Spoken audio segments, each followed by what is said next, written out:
नमस्कार। विधानसभा चुनाव संपन्न हो चुके हैं। 5 राज्यों में हुए विधानसभा चुनाव में 3 राज्यों में भारतीय जनता पार्टी अपनी सरकार बनाकर जहां गदगद है, तो वहीं लोकसभा चुनाव के लिए भी अब सुगबुगाहट धीरे धीरे तेज होती जा रही है, या यूं कहें कि लोकसभा चुनाव के लिए अब जो हलचल है वो बढ़ गई है। ये हलचल भारतीय जनता पार्टी में नहीं है, ये हलचल है इंडिया गठबंधन में। कुछ महीने पहले इंडिया गठबंधन का गठन भी इसीलिए हुआ था कि वो सब एक होकर के कैसे 2024 के लोकसभा चुनाव में प्रधानमंत्री नरेंद्र मोदी को हराना है। इस इंडिया गठबंधन का जब गठन हुआ था तो निश्चित तौर पर नीतीश कुमार को इसका पूरा श्रेय जाता है, जिन्होंने 26 से लेके जो 28 दल हैं उन सभी दलों के जो प्रमुख हैं, चाहे वो ममता बनर्जी हो, चाहे वो अखिलेश यादव हो, चाहे वो अरविंद केजरीवाल हो, चाहे वो राहुल गांधी हो, चाहे वो खुद नीतीश कुमार हो, चाहे वो शरद पवार हो, चाहे उद्धव ठाकरे हो, इन सबको एक ही छत के नीचे लाने का जो श्रेय है वो नीतीश कुमार को जाता है। इतने बड़े संगठन को बनाना, उसके पीछे भी नीतीश कुमार का दिमाग कुछ ना कुछ तो चला होगा, क्योंकि नीतीश कुमार पिछले 8 बार से बिहार में उन्होंने जो है मुख्यमंत्री पद पे रहे हैं, तो कहीं ना कहीं उनका जो दिमाग है वो सियासी हरकतों पे काफी तेज चलता है। कई बार वो सियासी पद पे बने रहने के लिए उन्होंने कई बार पलटी भी मारी, इसलिए उन्हें अक्सर लोग राजनीतिक बोलचाल में उन्हें पलटूबाज नेता भी कहते हैं। नीतीश कुमार ने जब इंडिया गठबंधन का गठन किया तो हो सकता है उस समय कुछ चीजों के बारे में स्पष्टता नहीं रही होगी, इसलिए अब जब लोकसभा चुनाव कुछ महीनों में होने वाले होंगे तो अब धीरे धीरे एक एक करके परत दर परत इंडिया गठबंधन की जो कड़ी है वो कमजोर होती जा रही है। जिस उद्देश्य के लिए इंडिया गठबंधन बनाया गया था वो उद्देश्य कहीं दूर चला गया है, और अब इस इंडिया गठबंधन में जितने भी वरिष्ठ नेता हैं अपनी अपनी पार्टी के, वो आपस में लड़ रहे हैं, और ये लड़ाई की वजह है मात्र सीट शेयरिंग। राष्ट्रीय कार्यकारिणी की बैठक इंडिया गठबंधन की दिल्ली में हुई, एक बार नहीं कई बार हुई। अभी इन्होंने जंतर मंतर के पास भी अपनी जो राष्ट्रीय कार्यकारिणी की बैठक है उसको भी किया था। इस बैठक में अचानक से ममता बनर्जी ने खड़गे का नाम लेकर के सबको चौंका दिया। उन्होंने कहा कि जो प्रधानमंत्री पद के दावेदार हैं वो खड़गे होंगे, क्योंकि प्रधानमंत्री नरेंद्र मोदी को यदि कोई सामने से टक्कर दे सकता है तो वो खड़गे होंगे। उनकी इस बात से जहां नीतीश कुमार नाराज हो गए, जहां लालू प्रसाद यादव नाराज हो गए, जहां अखिलेश यादव नाराज हो गए,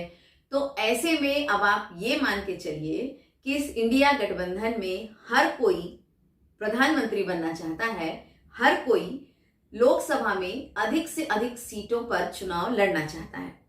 अब चूंकि सारे नेता और सारे जो क्षेत्रीय दल, जो जितने भी दल हैं, उन सभी के जो प्रमुख हैं वो हैं तो एक छत के नीचे, लेकिन क्या इनके दिल और इनकी मानसिकता एक है क्या?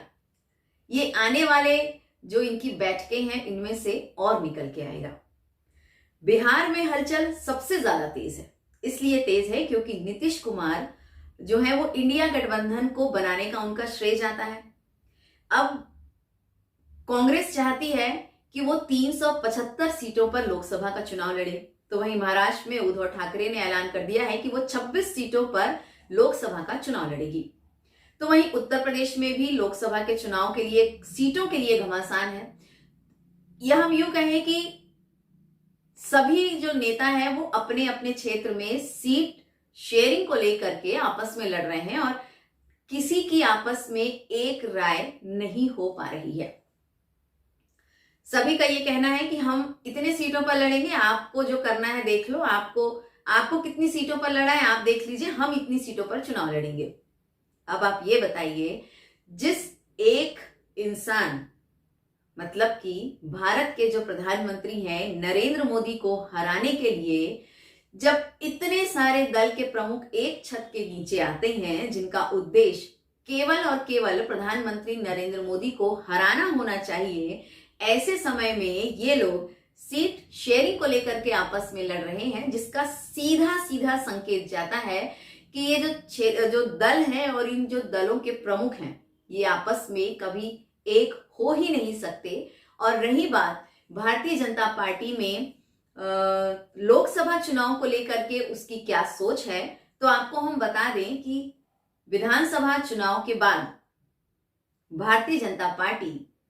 3 राज्यों में अपनी सरकार बनाने के बाद काफी रिलैक्स मूड में है। उनका ये कहना है कि देखिए, अभी हम किसी भी स्टेट की सरकार में जोड़ तोड़ करने के मूड में बिल्कुल भी नहीं है।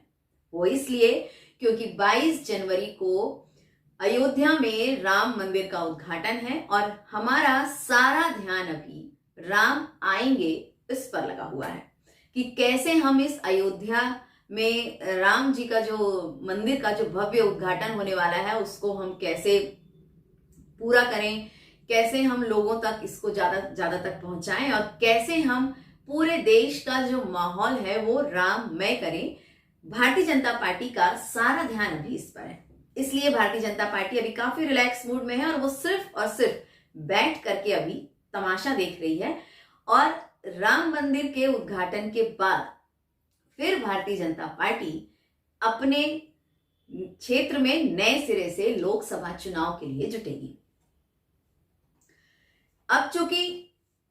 अभी जो राष्ट्रीय कार्यकारिणी की बैठक दिल्ली में हुई थी, उस राष्ट्रीय कार्यकारिणी की बैठक में ये ऐलान कराया गया कि जो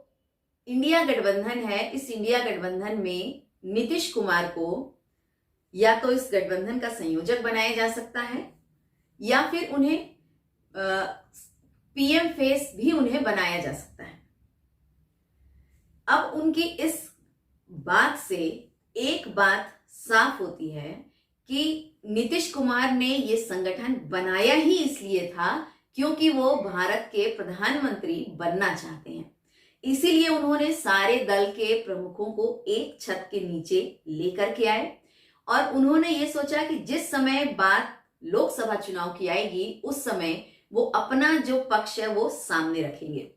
इसके पीछे लालू प्रसाद यादव की ये मंशा है। वो ये चाहते हैं कि नीतीश कुमार बिहार छोड़ करके दिल्ली तरफ आए, इसलिए क्योंकि जब नीतीश कुमार बिहार छोड़ के दिल्ली आएंगे तो बिहार की जो कुर्सी है वो तेजस्वी यादव के लिए खाली होगी और आने वाले भविष्य में तेजस्वी यादव बिहार के मुख्यमंत्री बनेंगे। इन दो तरफ की जो स्ट्रेटेजी चल रही है कि या तो नीतीश कुमार को संयोजक बनाया जाए और नीतीश कुमार आने वाले लोकसभा चुनाव में 2024 में प्रधानमंत्री फेस बनना चाहते हैं। चूंकि कांग्रेस और लालू प्रसाद यादव दोनों को ये बहुत अच्छे से पता है कि नीतीश कुमार इस समय संगठन से या इंडिया गठबंधन जो है उससे नाराज चल रहे हैं, क्योंकि कुछ उनके जो अंदरूनी जो उनके नेता हैं उन्होंने एक एक करके धीरे धीरे अब नीतीश कुमार का जो नाम है वो प्रधानमंत्री पद के लिए आगे बढ़ाना शुरू कर दिया है। तो जाहिर सी बात है कि जब प्रधानमंत्री पद के लिए नीतीश कुमार का नाम आगे बढ़ेगा तो ऐसे में कांग्रेस के पेट में भी दर्द होगा, ऐसे में अरविंद केजरीवाल के पेट में भी दर्द होगा, ममता बनर्जी के पेट में भी दर्द होगा और अखिलेश यादव के पेट में भी दर्द होना लाजमी है, क्योंकि इस गठबंधन में आए ही सभी प्रधानमंत्री पद के दावेदार के लिए ही हैं। क्योंकि इंडिया गठबंधन में जितने भी दल हैं उन सभी जितने भी दल के जो प्रमुख हैं उन सभी दल के प्रमुखों का एक ही उद्देश्य है कि कैसे करके हम प्रधानमंत्री नरेंद्र मोदी को हराएं, क्योंकि उन्हें मोदी की शादी, मोदी की डिग्री, मोदी का सूट, मोदी का कपड़ा, मोदी का कैप, मोदी का पेन, मोदी की सरकारी विमान, मोदी के सरकारी गाड़ियां, मोदी की सुरक्षा, मोदी के कपड़े, इसके अलावा मोदी के जितने भी क्रियाकलाप हैं उन सब पर इनकी नजर रहती है कि आखिर मोदी जी सोते जागते उठते बैठते क्या करते हैं, क्या पहनते हैं, क्या खाते हैं, कहां क्या करते हैं, लेकिन इसके बाद भी वो प्रधानमंत्री नरेंद्र मोदी को हरा नहीं पा रहे हैं। अब चूंकि बिहार में हलचल तेज हुई है प्रधानमंत्री पद को लेकर के नीतीश कुमार की तरफ से, नीतीश कुमार काफी मजे हुए राजनीतिक खिलाड़ी हैं और वो बहुत अच्छी तरीके से जानते हैं कि किसकी दुखती रग पर कहां हाथ रखना चाहिए और कब कहां मलहम लगाना चाहिए। कांग्रेस पार्टी भी काफी मंजी हुई है। कांग्रेस पार्टी ने अपने राष्ट्रीय कार्यकारिणी में बाकायदा पत्रकारों से ये कहलवाया कि नीतीश कुमार को इंडिया गठबंधन का संयोजक बनाया जा सकता है, जिस वजह से जो नीतीश कुमार है वो ये सोचकर खुश हो जाएं कि अरे मुझे संयोजक बनाया जा रहा है, तो जाहिर तौर पर कि अब जितना भी सारा कामकाज, जो देखभाल है और जो सारी पूछ परख है वो नीतीश कुमार से मिलकर के नीतीश कुमार से होगी। कहीं ना कहीं कांग्रेस और लालू प्रसाद यादव ने यह सोचा कि यदि हम नीतीश कुमार को संयोजक का पद ऑफर करेंगे तो नीतीश कुमार का जो ध्यान है वो पीएम पद से हट जाएगा। लेकिन मेरा ऐसा मानना है कि क्या नीतीश कुमार संयोजक का पद लेकर के शांत हो जाएंगे? नीतीश कुमार कभी भी संयोजक का पद लेकर के शांत नहीं होंगे, क्योंकि उन्होंने इंडिया गठबंधन को बनाया ही इसलिए है क्योंकि वो भारत के प्रधानमंत्री बनना चाहते हैं। इसके लिए वो लगातार बैठ के कर रहे हैं और आने वाले समय में जो इनका मास्टर स्ट्रोक होगा वो भी निकल के बाहर बहुत जल्द ही आएगा। लेकिन इसी बीच लालू प्रसाद यादव ने एक ऐसी घटना सामने ले आए हैं जिससे अब ये सोचने पर मजबूर हो गए हैं कि वास्तव में जो इंडिया गठबंधन है, उस इंडिया गठबंधन में जितने भी नेता हैं, जितने भी वरिष्ठ हैं, जितने भी दल के वरिष्ठ हैं, उनकी मानसिकता क्या है। 3 जनवरी को सावित्रीबाई फुले का जयंती है। ये वो महिला है जो पहली महिला शिक्षिका है जिनके नाम पर जयंती मनाई जाती है। बिहार में बकायदा इसके लिए काफी एक बड़ा कार्यक्रम भी आयोजित किया जाएगा और आयोजित किया जा रहा है। इसके लिए लालू प्रसाद यादव के एक जो बिहार के एक मंत्री हैं जो प्रोफेसर चंद्रशेखर, उन्होंने बकायदा इसका एक बैनर बनवाया और इस बैनर पर उन्होंने कुछ ऐसी आपत्तिजनक लाइंस लिखवाई जिसको पढ़ करके सीधा सीधा जो इशारा है वो जाता है कि इन्होंने सीधे सीधे राम मंदिर पर हमला किया है और इन्होंने सीधे सीधे जो हिंदुओं के जो सनातन धर्म है उस पर इन्होंने हमला किया है। प्रोफेसर चंद्रशेखर ने सावित्रीबाई फुले का एक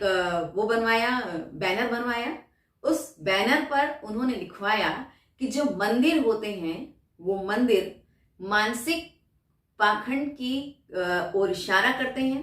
और जो स्कूल होते हैं वो हमें प्रकाश की ओर लेकर के जाते हैं। जब मंदिर में घंटी बजती है तो वो हमें मूर्खता, पाखंडता, अज्ञानता, इन सब की ओर लेकर के जाती है और जब स्कूल की घंटी बजती है तो वो हमें वैज्ञानिकता और प्रकाश की ओर लेकर के जाती है। तो अब आपको ये तय करना है कि आप किस ओर जाना चाहते हैं। चूंकि ये लाइन और ये बैनर इसलिए महत्वपूर्ण हो जाता है क्योंकि आने वाले कुछ ही दिनों में अयोध्या में राम मंदिर का उद्घाटन होने वाला है। इस राम मंदिर के उद्घाटन के लिए पूरा देश का एक एक कोना, हर राज्य, हर स्टेट, हर व्यक्ति अपने अपने क्षमता के हिसाब से इसको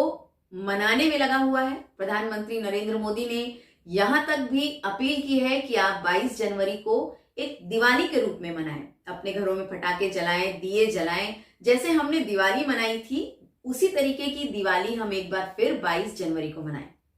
इंडिया गठबंधन को इस टाइप की ये हरकत या इस टाइप का ये आयोजन उन्हें पसंद नहीं आ रहा है, क्योंकि जाहिर तौर पर साफ है कि इस समय भारत का जो माहौल है वो राममय माहौल है और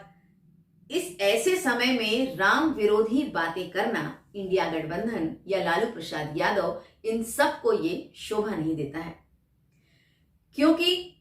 जब ये पोस्टर लगाया गया, ये जो पोस्टर लगा ये लालू प्रसाद यादव और राबड़ी देवी के निवास के बाहर लगा। सबसे बड़ी बात ये है, ये पोस्टर उनके निवास के बाहर लगा और बिहार के जो विधायक हैं, उन फतेह सिंह जो उनका नाम है, बिहार के जो विधायक हैं फतेह सिंह, उन्होंने इस पोस्टर को लगवाया और इस पोस्टर में लालू प्रसाद यादव, राबड़ी देवी और उनके बाकी सदस्यों का बाकायदा इसमें फोटो भी है। अब आप ये बताइए, जिस देश में राम विरोधी विचारधारा हो, जिन दलों के प्रमुखों की राम विरोधी विचारधारा हो, ऐसे देश में यदि जनता उन्हें प्रधानमंत्री पद के लिए चुनती है तो आप सोच सकते हैं कि भारत देश का क्या हाल इस टाइप के दल के जो प्रमुख हैं वो क्या करेंगे। प्रधानमंत्री नरेंद्र मोदी तो निस्संदेह धार्मिक जो क्षेत्र है उस पर काम कर ही रहे हैं। इसके अलावा प्रधानमंत्री नरेंद्र मोदी की सोच के आगे इंडिया गठबंधन का एक भी नेता नहीं टिकता है, क्योंकि उनकी जो सोच है इन सब से लगभग 10 गुना से 20 गुना आगे है। यदि वो धार्मिक क्रियाकलापों को परिपूर्ण करने में लगे हुए हैं, यदि वो काशी विश्वनाथ कॉरिडोर बनाने में लगे हुए हैं, यदि वो अयोध्या में भव्य राम मंदिर के उद्घाटन की ओर उद्घाटन के लिए यदि वो तैयार हैं, और इसके अलावा वो एजुकेशन में भी काम कर रहे हैं, स्पोर्ट्स में भी उन्होंने काम किया हुआ है, चाहे वो हमारे देश की सैन्य शक्ति हो उस पर भी वो काम कर रहे हैं। इसके अलावा धीरे धीरे जो हम पर पिछले 70-75 सालों में जो हम पर कानून थोपे गए हैं उनको भी बदलने में यदि वो काम कर रहे हैं, तो उनके इस काम से इंडिया गठबंधन को काफी परेशानी है, क्योंकि इंडिया गठबंधन के पास 2024 के लोकसभा चुनाव के लिए लोगों के सामने बोलने के लिए और करने के लिए कुछ बचेगा ही नहीं। जिस नीतीश कुमार को ये लगता है कि वो प्रधानमंत्री फेस भारत के हैं और आगामी 2024 के लोकसभा चुनाव में वो भारत के प्रधानमंत्री बनने का सपना देखते हैं, तो आप एक बात ये बताइए, जो व्यक्ति पद की लालसा में, पद के लालच में कभी एनडीए तो कभी दूसरी पार्टी और फिर कभी तीसरी पार्टी में अपना पलड़ा बदलता रहता है, ऐसा व्यक्ति देश के विकास के लिए कितना सोचेगा। हम बात करते हैं अखिलेश यादव जी की। अखिलेश यादव जिस समय उत्तर प्रदेश के मुख्यमंत्री थे, उस समय उन्होंने राम मंदिर के लिए क्यों नहीं सोचा? उस समय उन्होंने काशी विश्वनाथ कॉरिडोर के लिए नहीं सोचा? उन्होंने उस समय वो सारे काम क्यों नहीं किए जो इस समय योगी आदित्यनाथ कर रहे हैं? ममता बनर्जी यूं तो है एक महिला मुख्यमंत्री, लेकिन जब उनको अपने क्षेत्र में बात आती है विकास की, तो उन्होंने अपने क्षेत्र में क्या विकास किया? केवल अपने क्षेत्र में रोहिंग्यों को बसा करके, उनकी जनसंख्या बढ़ा करके आप उनको ये दिखाओ कि वेस्ट बंगाल में टीएमसी का दबदबा है, टीएमसी के उम्मीदवार यहाँ ज्यादा है, टीएमसी का एक लंबा जनाधार है, लेकिन सच होता है ये तब निकल के आता है जब आपको अयोध्या में राम मंदिर उद्घाटन का न्योता मिलता है और आप उस न्योते को एक सिरे से नकारते हैं। ऐसे में आपकी मानसिकता समझ में आती है कि जब आप बंगाल में आप दुर्गा पूजा को आप बहुत मानते हैं, लेकिन वही राम जो हमारे आराध्य हैं, उनका भव्य मंदिर का उद्घाटन है, जब उनका मंदिर उद्घाटन का जब आपको निमंत्रण मिलता है तो आप उसे नकार देते हैं। अब यदि हम बात करें इसमें राहुल गांधी की, सोनिया गांधी की, तो उनका भी यही कहना है। उनका ये कहना है कि चूंकि हमको निमंत्रण तो मिला है, अयोध्या में राम मंदिर उद्घाटन का निमंत्रण तो मिला है, लेकिन अभी हम जाएं या ना जाएं, इस पर अभी सस्पेंस बरकरार है। सस्पेंस इसलिए बरकरार है कि यदि कांग्रेस पार्टी राम मंदिर के उद्घाटन अवसर पर जाती है तो उनके दल के जो बाकी लोग हैं या पार्टी के जो बाकी लोग हैं वो इस बात से नाराज हो सकते हैं कि आप राम मंदिर के उद्घाटन पर गए। और यदि कांग्रेस पार्टी से राहुल और सोनिया राम मंदिर के उद्घाटन पर नहीं जाते हैं तो जनता में, भारत की जनता के एक जनता पर यह डायरेक्ट मैसेज जाएगा कि आप सीधे राम विरोधी हैं। तो कांग्रेस के लिए तो ये काफी परेशानी वाली बात है। ये वही वाली बात है कि जो छछूंदर है जो हम उसको ना निगल सकते हैं और ना हम उगल सकते हैं। तो कांग्रेस पार्टी के लिए तो ये काफी पेच फंसा वाला बात है कि वो राम मंदिर के उद्घाटन अवसर पर जाएगी या नहीं जाएगी। यही हाल नीतीश कुमार का और लालू प्रसाद यादव का है। लालू प्रसाद यादव ने तो सीधे सीधे पंगा ले लिया, जो उन्होंने बैनर पोस्टर लगाया जिसमें उन्होंने राम विरोधी बातें लिखी। अच्छा, इस राम विरोधी बातें जो उन्होंने लिखवाई जो प्रोफेसर चंद्रशेखर ने, ये वही चंद्रशेखर हैं जो लगातार राम के विरोध में बोलते आए हैं, जो लगातार रामचरितमानस के विरोध में बोलते आए हैं। आप सोचिए, इंडिया गठबंधन में जितने भी बड़े नेता हैं वो सब के सब एक सुर में लगातार राम विरोधी बातें करते हैं, राम विरोधी उनकी मानसिकता रहती है। तो आप ये सोचिए कि जिस समय 22 जनवरी को अयोध्या में राम मंदिर का उद्घाटन होगा, उसके बाद जब लोकसभा चुनाव होंगे तो इस लोकसभा चुनाव में राम मंदिर के उद्घाटन का फायदा इंडिया गठबंधन को मिलेगा या भारतीय जनता पार्टी को मिलेगा। हालांकि भारतीय जनता पार्टी इस राम मंदिर उद्घाटन को पूरी तरह से कैश करने के मूड में है, क्योंकि राम मंदिर का उद्घाटन भी भारतीय जनता पार्टी में जो प्रधानमंत्री नरेंद्र मोदी है उनके हाथों होगा, भूमि पूजन भी उन्हीं के हाथों हुआ था और उन्हीं के कार्यकाल में जो इसका निर्णय है वो भी उन्हीं के कार्यकाल में आया है। तो कुल मिलाकर के हम देखें तो भारत में इस समय चारों तरफ राम आएंगे या पूरी तरह राममय माहौल है। अब ऐसे में इंडिया गठबंधन को यह सोचना है कि आखिर वो ऐसा कौन सा काम करें कि वो काम इन सब के ऊपर या इन सब से भारी पड़े। नीतीश कुमार को भी ये सोचना पड़ेगा कि आखिर 2024 के चुनाव में ऐसा कौन सा मुद्दा वो लेकर के आए कि वो राममय से ऊपर हो और जो भारत में जो राम का जो इस समय माहौल चल रहा है वो उससे ऊपर हो, क्योंकि जनता इस समय पूरी तरीके से राम के मूड में है, अयोध्या जाने के मूड में है, राम आएंगे ये सोच करके खुशी के गाने गाने के मूड में है, हर तरफ 22 जनवरी को दिवाली मनाने के मूड में है। ऐसे समय में नीतीश कुमार अपने इंडिया गठबंधन में एक एक नेता को किस तरह संभालेंगे और पीएम की कुर्सी तक कैसे पहुंचेंगे, ये उन्हें रह रह के सता रहा होगा कि आखिर ऐसी कौन सी चीज वो सामने लेकर के आए कि वो प्रधानमंत्री कुर्सी पर एक बार फिर बैठ पाए। क्योंकि इंडिया गठबंधन में जहां एक एक नेता का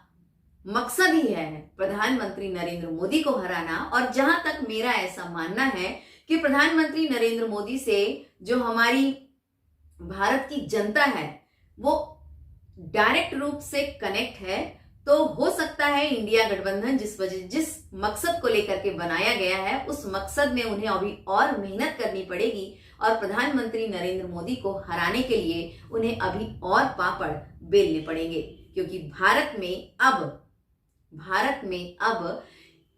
यदि कोई राम विरोधी सुर में बात करेगा, भारत में अब कोई राम के विरोध में बयानबाजी करेगा, भारत में अब कोई यदि सनातन धर्म को बोलेगा और भारत में यदि अब कोई सनातन धर्म के लिए और हिंदू मंदिरों के लिए यदि कोई गलत शब्द का इस्तेमाल करेगा, तो हो सकता है कि आने वाले समय में ऐसे लोगों को देश भी बर्दाश्त नहीं करेगा। क्योंकि इस समय भारत देश का जो माहौल है वो पूरी तरीके से राममय है। नमस्कार।